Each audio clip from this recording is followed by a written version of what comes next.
ನಮಸ್ತೆ. ಏನ್ ಬೇಕು? ಅಮ್ಮನ ಜಾದು ಕೊಡಿ. ಅಮ್ಮನ ಜಾದು ಅಂದ್ರೆ ಏನು? ಅಮ್ಮನ ಜಾದು ಏನು ಅರ್ಥವೇ ಆಗ್ತಿಲ್ವೇ ಈ ಕೇಸು? ಎಳೆ ಮಗು ಆಗಿದ್ದಿದ್ರೆ ಓಕೆ, ಏನಿದೆ? ಅಮ್ಮನ ಜಾದು ಗೊತ್ತಿಲ್ವಾ ನಿಮಗೆ? ಇಲ್ಲಿದೆ ನೋಡಿ, ಇಲ್ಲಿದೆ ಅಲ್ಲ, ಇದು ಕೊಡಿ.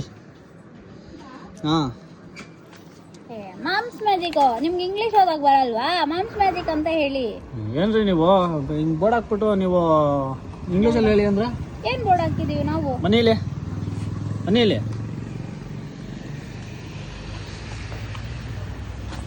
ಏನಿದು? ಕನ್ನಡ ಮೊದಲು, ಕನ್ನಡ ಉಳಿಸಿ, ಕನ್ನಡ. ನಾನು ಅದನ್ನೇ ಕನ್ನಡದಲ್ಲೇ ಕೇಳಿದ್ದು, ಇದನ್ನ ಅಮ್ಮನ ಜಾದು ಅಂತ. ಆಯ್ತು, ಕ್ಷಮಿಸಿ. It's okay, no problem.